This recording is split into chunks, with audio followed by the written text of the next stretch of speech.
les élèves les plus défavorisés de notre société doivent avoir droit et surtout accès à un service éducatif de grande qualité. Pour réduire l'écart de développement, c'est que les CPE, c'est vraiment le modèle de service éducatif à l'enfance qui offre le plus de potentiel pour améliorer la santé des enfants et réduire les inégalités de santé. Donc, on a vraiment un argumentaire scientifique qui supporte cette recommandation-là, ce message-là.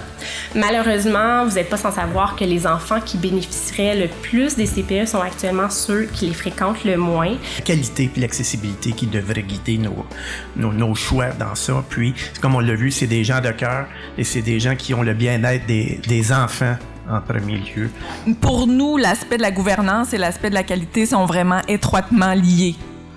Ce qu'on ressent beaucoup, c'est que dans les milieux où les leaders qui sont en place, donc les gens qui sont gestionnaires des services de garde, sont impliqués vraiment dans le volet éducatif, ce sont des endroits où on va vraiment avoir une meilleure qualité des services. Non, mais pourquoi, après toutes les enquêtes et les recherches scientifiques, le gouvernement fait encore ses choix? Ce n'est pas assez évident que l'universalité, que l'investissement en petite enfance est nécessaire et rentable à notre société. Il nous semble donc, nous, comme maison d'enseignement, essentiel de prendre le virage de la professionnalisation, il en a été question par M. Racine, pour enrayer la culture du gardiennage et valoriser le travail du personnel éducateur. Ça va aller de pair, nous espérons, nous le croyons, avec une augmentation salariale et une reconnaissance également sociale. Pour ce faire, on est convaincu qu'il faut que tout le personnel œuvrant auprès des enfants soit qualifié et non pas seulement 2 sur 3. Les services de garde ont une mission d'inclusion sociale et elle demeure une tâche très importante à mes yeux et celle de plusieurs de mes collègues.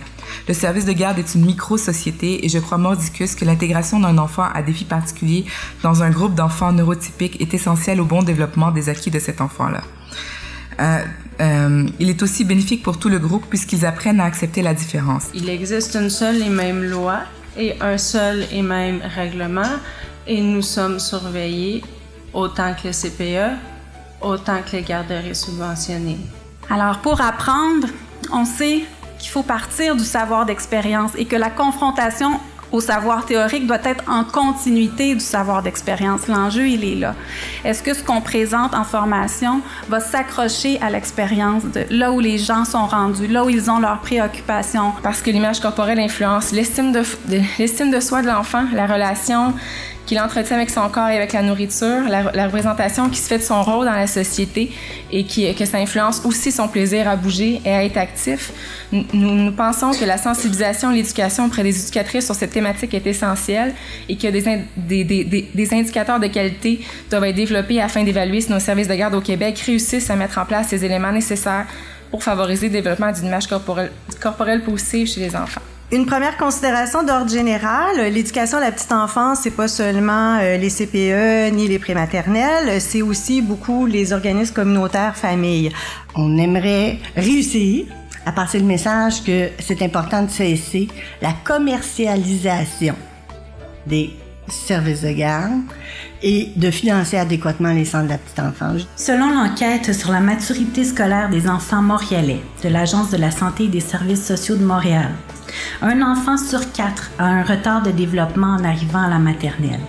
Il faut donc voir à réduire les inégalités entre les enfants d'âge préscolaire.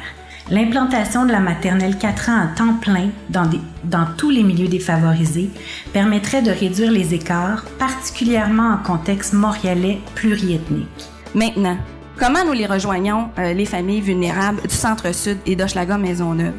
C'est que nous avons une mission et des valeurs fortes. Une de nos conditions gagnantes, à notre avis, c'est qu'on a la profonde conviction d'offrir des services éducatifs à tous les enfants issus de notre communauté. Et un des moyens pour rejoindre les enfants des familles vulnérables, c'est que nous accordons priorité aux enfants de nos quartiers, c'est-à-dire que nous administrons nos listes d'attente en fonction des codes postaux.